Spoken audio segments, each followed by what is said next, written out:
नमस्कार, आपका स्वागत है कमोडिटी 360 में और गोल्ड स्पॉट से शुरुआत करेंगे जहां पर एमसीएक्स पर सोने के भाव 56,000 तक हमने आज पहुंचते हुए देखे।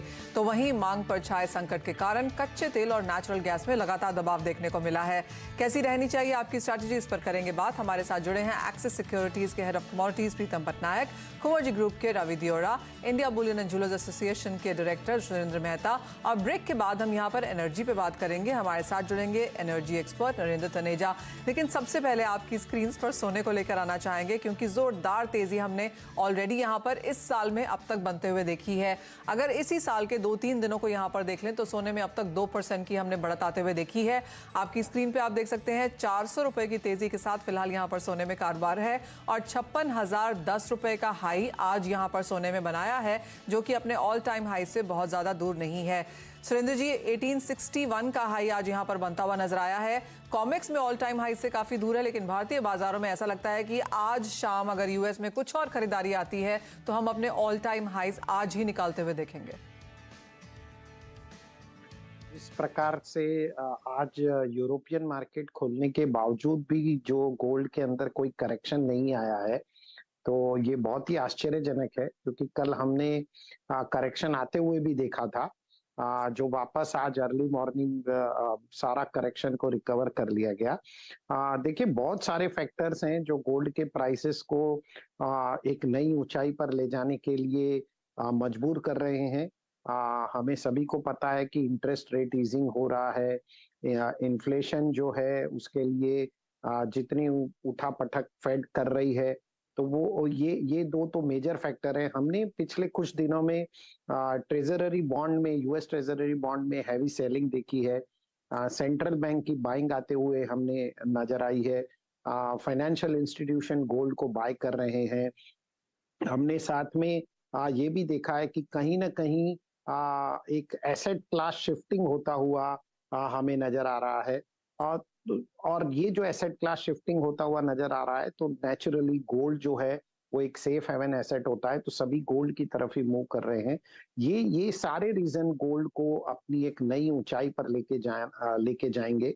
सन 2020 में आई थिंक अगस्त के महीने में हमने गोल्ड को टॉप पर जाते हुए देखा था। स्पॉट मार्केट में और एमसीएक्स में दोनों में हमने देखा था कि गोल्ड अपने सबसे टॉप पर था। मुझे लगता है कि बहुत जल्द, शायद इसी हफ्ते, हम इस ऊंचाई को तोड़ देंगे और 2023 में गोल्ड अपने ऊंचाई के एक नए आयाम कायम करेगा। आपने कहा इसी हफ्ते में, तो इसी हफ्ते में बेसिकली 2 दिन बचे हैं और बाजार को तो ये लगता है कि अगले 24 घंटों में शायद हम यहाँ पर ये होता हुआ देखें, क्योंकि 150-200 रुपए हम यहाँ पर दूर है। 400-450 रुपए की तेजी हम आज देख चुके हैं। उससे आधी तेजी भी अगर कल देखें, आज रात को देखें, तो वो प्राइसेस ऑलमोस्ट यहाँ पर हैं। प्रीतम, आप कैसे देखते हैं और कितनी जल्दी आपको लगता है नया हाई यहाँ पर बनता हुआ दिखेगा? अलीशा, मुझे तो ये अचंभा हो रहा है, क्योंकि जब दिसंबर में हम लोगों ने बात डिस्कशन शुरू किया था, एंड में हम लोगों ने टारगेट्स बोला था इतनी जल्दी आ जाएंगे, हमने कभी सोचा नहीं था। दैट सेड, मेरे को तो ये इसमें कोई सरप्राइजेस नहीं है, क्योंकि जैसे हिस्ट्री में हम लोग ने देखा है, हिस्टोरिकली जब भी रेट साइकिल्स नीचे की तरफ जाते हैं, थोड़ा रिसेशनरी ट्रेंड ग्लोबली मार्केट्स में बनता है, और ये दोनों चीज बहुत ही पॉजिटिव व्यू हो जाते हैं तो गोल्ड के लिए। तो मुझे लगता है कि थोड़ा भी डिप आता है तो गोल्ड खरीद के चलिए, बिकॉज एज अ ट्रेडर मैं इमीडिएटली बोलूंगा नहीं राइडिंग टाइगर को आप माउंट करें। थोड़ा डिप आता है अराउंड 55,750 के लेवल पे, आप उसमें बिल्कुल बाई करके चल सकते हैं। यदि ट्रेडिंग के हिसाब से देखा जाए तो एक स्टॉप लॉस जरूर लगाई है 55,600, नहीं तो टारगेट मेरे हिसाब से 55,950 and then the magical number of 56,000 and 56,200 is not far away. All right. एक चीज जो यहाँ पर बाजार में दिक्कतें कर रही है, ऑफकोर्स जो लोग ट्रेड कर रहे हैं, जिन्होंने लेके रखा है, उनके लिए तो बहुत ही मुनाफे वाला ये समय है। जो लेना चाहते हैं उनको यहाँ पर बाजार देखने होंगे, क्योंकि इतने हायर लेवल्स पे थोड़ा सा इनर्शिया होता है कि लें या ना लें। सुरेंद्र जी, एक और चीज जो इंडियन मार्केट्स में हमने आते हुए देखी है वो ये कि दिवाली के बाद से सोना यहाँ पर फिर से डिस्काउंट में है। मतलब अगर मैं पिछले 3-6 महीने उठा के देखूं तो हाईएस्ट डिस्काउंट जो इंडियन मार्केट्स में हमने आता हुआ देखा है वो शायद $28 का था। मुझे प्लीज करेक्ट करें अगर वो नंबर और ज्यादा था। तो एज ऑफ नाउ किस तरह का मूड है, जिस तरह से लगातार हर दिन सोने में बढ़त आते हुए नजर आ रही है? क्या डिस्काउंट और क्या फिजिकल खरीदारी यहाँ पर बन रही है? देखिए, गोल्ड में एक जो भारतीय बाजारों में एक बहुत बड़ा इश्यू रहता है, वो कैश मार्केट का इश्यू रहता है। कैश मार्केट में आज भी गोल्ड लगभग 1 किलो पे 2 से 2.5 लाख रुपए का डिफरेंस है। Okay. तो ये बहुत बड़ा डिफरेंस होता है। और ये सारा डिफरेंस इसलिए होता है कि इलीगल तरीके से जो गोल्ड हमारे बॉर्डर को क्रॉस करके लाया जाता है, उसकी वजह से इस प्रकार की स्थिति उत्पन्न होती है। साथ ही साथ भारतीय बाजारों में जो ज्वेलरी की डिमांड है वो बिल्कुल सुस्त हो गई है। मैं ये जरूर कह सकता हूँ कि जो टोटल ज्वेलरी डिमांड है रेगुलर डे की तरह नहीं है, वो सिर्फ मात्र 30% ही डिमांड बची है। और आने वाले समय में जब तक ये डिफरेंस खत्म नहीं होता या डिमांड में इजाफा नहीं होता, तब तक ये स्थिति ऐसी बनी रहेगी। और ये हाईएस्ट रिकॉर्ड है। मैंने मेरे समय में पिछले 10 सालों में ऐसा नहीं देखा है कि इस प्रकार का जो कैश और चेक का डिफरेंस है वो लगभग 40 दिनों से इस प्रकार का डिफरेंस बरकरार है। ये बहुत ही अनयूजुअल स्थिति है भारतीय बाजार। वेल एब्सोल्युटली, जिस तरह की प्राइस मूवमेंट हमने यहाँ पर आते हुए देखी है, क्लियरली बायर्स यहाँ से बाजार में जा चुके हैं। और जैसे सुरेंद्र जी ने कहा कि 30% ऑफ नॉर्मल खरीदारी सिर्फ हम आता हुआ फिलहाल यहाँ पर बाजार में देख रहे हैं। सिर्फ सोना नहीं, चांदी में भी काफी हद तक यही हाल है। अच्छी खासी बढ़त हमने यहाँ पर बनते हुए देखी है। रवि, आपसे व्यू लेना चाहेंगे, चांदी आप यहाँ पर कैसे देखते हैं? $24 के ऊपर स्थिर, और इस साल की अब तक बात करें जो सिर्फ 3 दिन है बाय द वे, लेकिन हमने 1.5% की तेजी चांदी में भी आते हुए देखी है।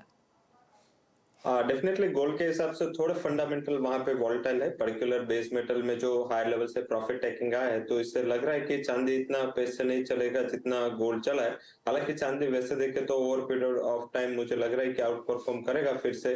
जब चाइना के रिलेटेड कोई जो पैरामीटर से या चाइना के रिलेटेड कंसर्न जो है वो एक बार सही हो गए, तो मुझे लग रहा है कि अगर वहां से इंडस्ट्रियल डिमांड जो चांदी के लौटते हैं तो एक अच्छा उछाल एक्सपेक्टेड है। और साथ में ड्यूटी डिफरेंशियल पे इंडिया में एक बड़ा रोल प्ले कर रहा है। बट इसमें भी यही सिचुएशन है, धीरे धीरे जैसे प्राइस बढ़ेंगे उसमें स्पॉट प्राइसेस है वो काफी नीचे रह जाएगा और स्पॉट में डिस्काउंट चालू हो जाएगा। और ये करीबन हम हर फरवरी से मार्च में इशू फेस करते हैं कि चांदी स्पॉट में थोड़ी डिस्काउंट में चली जाती है, तो इस हिसाब से स्पॉट का थोड़ा कम सपोर्ट होने की वजह से थोड़ी वॉलेटिलिटी रहेगी। हालांकि फिर भी मेरा मानना है कि gold and silver commodity of the year रह सकते हैं। अभी भी मुझे लग रहा है कि दोनों कमोडिटी में स्विंग बनी हुई है, एंड कुछ भी गिरावट आए गोल्ड सिल्वर में एक बाइंग का ही अपॉर्चुनिटी रहेगा। सिल्वर में एक 2470 का इंटरनेशनल मार्केट में रेजिस्टेंस है।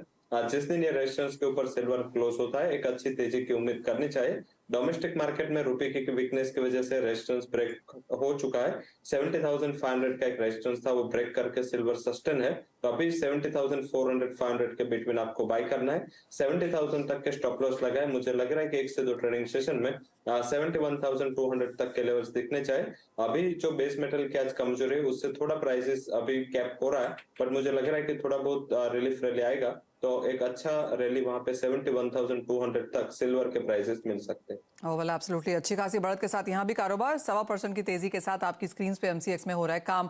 लेकिन इंपॉर्टेंट चीज ये है कि इंडियन मार्केट्स में इस बार इंपोर्ट हमने रिकॉर्ड हाइज में आते हुए देखे हैं 2022 के लिए। सुरेंद्र जी, 8,000 का आंकड़ा तक तो हमें पता था, उसके बाद साल कहां पर खत्म हुआ है? कोई टेंटेटिव नंबर जिसके साथ फिलहाल अब आप काम कर रहे हैं? जो आप चांदी की इंपोर्ट की बात कर रहे हैं, तो चांदी का जो इंपोर्ट है, जो हमारे डेटा दिखा रहे हैं, वो लगभग 11,800 टन चांदी हम इंपोर्ट ऑलरेडी दिसंबर तक कर चुके हैं। जो रिकॉर्ड हाई है। पिछले पूरे साल में हमने सिर्फ 8,000 टन चांदी इंपोर्ट की थी, तो उससे तो बहुत ज्यादा नंबर ऑलरेडी हो चुके हैं। देखिए, कॉन्स्टेंटली मैं कह रहा हूं, और मैंने पिछले आपके लगातार 2-3 महीने से मैं सारे शो में मैंने कहा है कि सोने और चांदी में बुलिश ट्रेंड बरकरार रहेगा, और एग्जिट रूट शॉर्ट सेलर को बहुत मुश्किल है, क्योंकि जो परिस्थितियां बन रही हैं वो दोनों इसको बहुत ही तेजी से आगे लेकर जाएगी। और मुझे ऐसा लगता है कि हम बहुत जल्दी कंजम्पशन डिमांड से इन्वेस्टमेंट डिमांड की तरफ भारतीय बाजारों में भी सोने और चांदी में मूव कर रहे हैं। सुरेंद्र जी, एक इंपॉर्टेंट चीज, जैसे हम सोने को जब देखते हैं तो हम सिक्लिकल तरीके से यहाँ पर देखते हैं कि हाँ ठीक है, अक्षय तृतीया आ रहा है, अब शादियों का सीजन अब यहाँ पर आ रहा है, अब दोबारा शादियों का सीजन आ रहा है तो सोने की मांग है। लेकिन चांदी एक ऐसी कमोडिटी है जो पूरे साल खपत में रहती है। Investment demand, jewellery demand, coins है, बर्तन है, और इसके साथ साथ इंडस्ट्रियल डिमांड की भी इंपोर्ट्स यहाँ पर काफी ज्यादा है। तो आप कहेंगे चांदी एक फुल पूरे साल की कमोडिटी बनती हुई नजर आ रही है अब? Absolutely, I think this is one of the finest analysis I have ever seen. आपका बहुत ही जजमेंट एकदम सही है। ये पूरे साल की कमोडिटी है, इसकी इंडस्ट्रियल डिमांड बनी रहती है, ग्रीन एनर्जी में यूज होती है। आजकल मोबाइल टेलीफोन्स वगैरह में भी चांदी का इस्तेमाल होने लगा है, और ऐसी तमाम चीजें हैं जहां पर अब चांदी यूज होती है। जो गोल्ड ज्वेलरी की डिमांड जब बढ़ती है तो उसमें अलॉय के रूप में भी चांदी को बहुत बड़े पैमाने पर आजकल यूज किया जाता है। तो डेफिनेटली और मैंने कई बार आपके पिछले शो में भी कहा है कि सोने और चांदी को 2023 में कोई भी हल्के में ना ले। और मैं इसी चीज को वापस रिपीट करना चाहूंगा। और मेरे ख्याल से अगर आपका शो कोई भी देखता है तो I have been consistently saying right from 50,000 that we are heading towards 63,000 for gold in 2023 and almost 95,000 for silver in 2020. मुझे वो स्टेटमेंट बिल्कुल अच्छे से याद है जहां आपने कहा था कि बिल्कुल हल्के से ना ले, और मुझे याद है हमारे सारे पैनलिस्ट भी उस तरह मुस्कुराए थे और हंसे थे कि हाँ सही कह रहे हैं। और पहला हफ्ता ही अगर हम 2023 का देखें तो अच्छे खासे रिटर्न्स ऑलरेडी यहां पर हैं। आपको बता दें कि क्रूड 6% नीचे है, नेचुरल गैस में 12% की गिरावट है, ग्लोबल इक्विटी मार्केट्स में मंदी है, और इंडियन इक्विटी मार्केट्स की बात करें तो क्वार्टर से 0.5% की गिरावट यहां पर भी जनवरी के पहले हफ्ते में देखने को मिली है। लेकिन प्रेशियस मेटल्स में सोना 2% और चांदी 1.5% का इजाफा ऑलरेडी आपको यहां पर दे चुके हैं। ब्रेक में जाने से पहले प्रीतम आपसे भी जानना चाहेंगे, सोने और चांदी के बीच में आप किसे चूज कर रहे हैं और चांदी में आपके अब यहाँ पर टारगेट्स क्या हैं? ये सिल्वर में मेरा बाई का टारगेट है, यदि सॉरी बाई प्राइस मैंने 70,200 का रखा है, क्योंकि obviously once US market opens थोड़ी वॉलेटिलिटी आ सकती है, उस लेवल पे बाई करके चल सकते हैं। स्टॉप लॉस जरूर लगाइए 69,800 का, एंड टारगेट प्राइस है 70,700 एंड फिर 71,200 का टारगेट। ऑलराइट, यानी कि खरीदारी यहाँ पर बरकरार है और कंप्लीट एनालिसिस आपको हमने कैसे ट्रेड करें और भारतीय बाजारों में अगर आप फिजिकल ज्वेलरी बायर हैं तो कैसे काम करें वो भी आपको सुरेंद्र जी ने ठीक से समय यहाँ पर समझाया है। सुरेंद्र जी बहुत शुक्रिया साथ जुड़ने के लिए एज ऑलवेज। एंड यस, आपने वो बहुत सटीक और बहुत ही वेटेज के साथ अब कह दिया है कि सोने चांदी को हल्के में नहीं लेना है, हम नहीं लेने वाले। एक ब्रेक के लिए रुकेंगे, जब लौटेंगे तो बात यहाँ पर एनर्जी मार्केट्स की करेंगे, क्योंकि यहाँ पर जोरदार गिरावट है। क्या है रीजंस बताएंगे आपको। आपका स्वागत है और बात अब यहाँ पर एनर्जी की कर लेते हैं, जहाँ पर इस साल की शुरुआत में ही हमने अच्छी खासी गिरावट आते हुए देखी है। हमारे साथ एनर्जी एक्सपर्ट नरेंद्र तनेजा हैं। नरेंद्र जी नमस्कार। 6% की गिरावट कच्चे तेल में, 12% की गिरावट नेचुरल गैस में अब तक 2023 में हम देख चुके हैं। कैसे देखते हैं आप ये शुरुआत? ये जो हमने गिरावट देखी इसकी मुख्य वजह है कि जो जिस तरह की खबरें आई IMF की तरफ से और चाइना से रिपोर्ट जैसी आ रही हैं, उससे बाजार को लग रहा है कि वहाँ डिमांड डिस्ट्रक्शन हो रहा है। चाइना ने कहा कि वो अपना पेट्रोलियम प्रोडक्ट्स का एक्सपोर्ट बढ़ाएगा। इसका मतलब हुआ कि अपनी डोमेस्टिक डिमांड जो है उनकी वो कम है, लिहाजा पेट्रोलियम प्रोडक्ट्स एक्सपोर्ट करना चाहते हैं। तो मार्केट ये नतीजे पे पहुंच रहा है कि डिमांड डिस्ट्रक्शन हो रहा है। बड़ी 3 इकोनॉमी जो है अमेरिका, यूरोप और चाइना की तरफ से, और उनको डर है कि बाकी जगह भी उसका जो है इम्पैक्ट पड़ना शुरू ना हो जाए। लेकिन इसको ये कर लेना कि ये ऐसी स्थिति बनी रहेगी, ये थोड़ा ठीक नहीं होगा, क्योंकि कहीं ना कहीं मार्केट अपने को एडजस्ट करेगी। और मुझे लगता है कि ये भी जो है टेम्परेरी होगा। लेकिन इतना जरूर है कि अगर आप कीमतों को थोड़ा देखते हैं 3 महीने के दायरे के अंदर, तो मुझे लगता है 3 महीने का दायरा अगर हम लेकर के चलते हैं तो तेल की कीमतें आप ये वही $80 से लेकर के और $105 पर बैरल के बीच, कभी ऊपर जाएंगी, कभी नीचे, कभी प्लेन होगा, चाइना से पॉजिटिव डेटा आ जाएगा, कभी इंडिया से पॉजिटिव डेटा आ जाएगा, कभी ओपेक अपना गेम प्ले करेगी, तो उसी ये करती रहेंगी। बहुत ज्यादा गिरावट, बहुत ज्यादा उछाल आएगा आने वाले 3-4 महीने में, ऐसा मुझे नजर नहीं आता। जहां अभी ये लग रहा था कि फरवरी में बहुत जाड़ा पड़ेगा तो गैस की कीमतें ऊपर जाएंगी, तेल की ऊपर जाएंगी, लेकिन नहीं हो रहा। गैस का तो उल्टा ही हो गया। गैस की तो वहाँ ये स्थिति है कि फरवरी की गैस सस्ती मिल रही है और गर्मियों मतलब मई और जून की जो बुकिंग है वो गैस महंगी मिल रही है। तो ऑयल एंड गैस सेक्टर में कभी कुछ पता नहीं होता लॉन्ग टर्म, इसीलिए जो है कुछ प्रेडिक्शन करना ठीक नहीं होता। लेकिन इतना जरूर है, जो अभी जो स्थिति देख रही है उससे मुझे लगता है कि जो कीमतें हैं वो जिस रेंज की मैंने भी आपको चर्चा की उसी रेंज में रहनी चाहिए।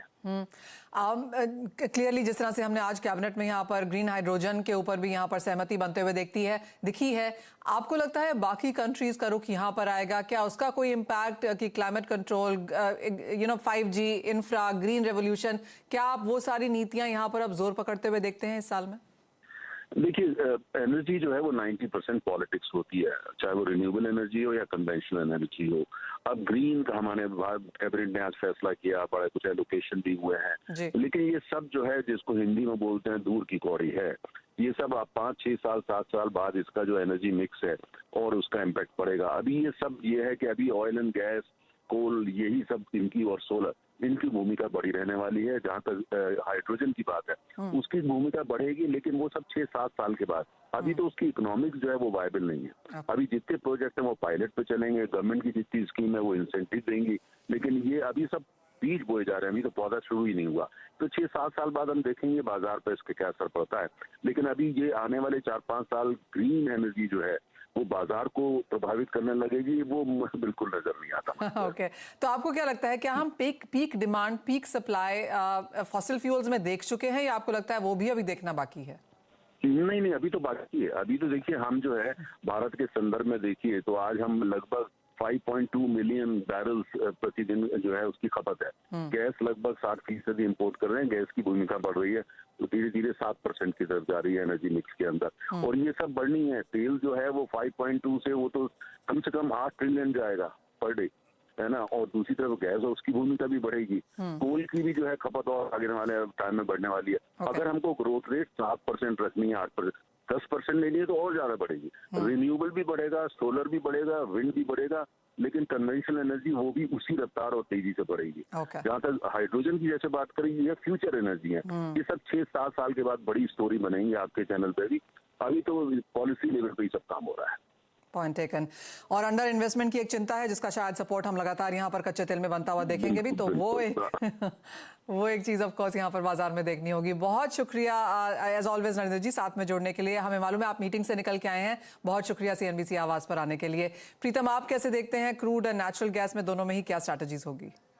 दोनों सेल ऑन राइसेस।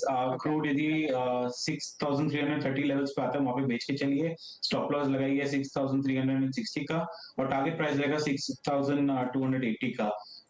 रही बात नेचुरल गैस का, सेम सेल ऑन राइज है, अराउंड 350 आता है तो वहां पे बेच के चल सकते हैं। स्टॉप लॉस लगाइए 356 और टारगेट रहेगा 340।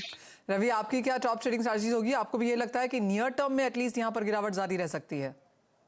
जरूर से क्रूड एंड नेचुरल गैस में थोड़ा बहुत लग रहा है कि जो आप बोल रहे थे वो ओवर पीरियड ऑफ टाइम जो कैपेक्स है वो काफी कम इंडस्ट्री में हो रहा है। जो कोल में दिक्कत आ रही है कि इतनी बड़ी हम कोल से डाइवर्ट होके क्रूड एंड गैस सोर्सेस में गए थे, तो अभी वहां पे कैपेक्स अभी डाइवर्ट हुआ था। अभी वो कैपेक्स डाइवर्ट होके इसके यील्ड आ रहे, तो फिर से green hydrogen and alternate energy sources में जो इन्वेस्टमेंट जा रहा है, तो मुझे लग रहा है कि आगे जाके सप्लाई की किल्लत रहेगी, बट वो काफी लॉन्ग स्टोरी है। अभी मुझे लग रहा है कि सेल ऑन राइज रहना है। पर्टिकुलर डॉलर इंडेक्स भी फिर से रिवर्स हुआ है। FMC मीटिंग के मिनट्स आने हैं, साथ में चाइना में भी कोविड और नो कोविड के बिटवीन पेज फंसा है, तो मुझे लग रहा है कि सेल ऑन राइज रहे। पर्टिकुलर क्रूड में 6240 के करीब प्राइसेस चल रहे हैं। अगर प्राइसेस थोड़ा उछाल में 6260-70 के करीब मिले, एक बार बेच के चल रहे हैं 6350 के स्टॉप लॉस के साथ। डाउन साइड मुझे लग रहा है 6100 तक के लेवल आपको क्रूड में देखने को मिल सकते हैं। ऑलराइट, 2.5% की गिरावट यहाँ पर अंतर्राष्ट्रीय बाजारों में, 3.5% की गिरावट कच्चे तेल में MCX में, और गिरावट की एक्सपेक्टेशन आज के सत्र में और कल भी आपको शायद देखने को मिल पाएगी। लेकिन याद रहे, सोने चांदी में खरीदारी करके जरूर काम करना है, यही एक्सपर्ट्स की राय है। इसी के साथ रुकेंगे, इस कार्यक्रम में इतना ही समय है। प्रीतम, रवि, बहुत शुक्रिया समय निकालने के लिए। मुझे भी दीजिए इजाजत, ब्रेक के बाद लेकर आएंगे आवाज समाचार।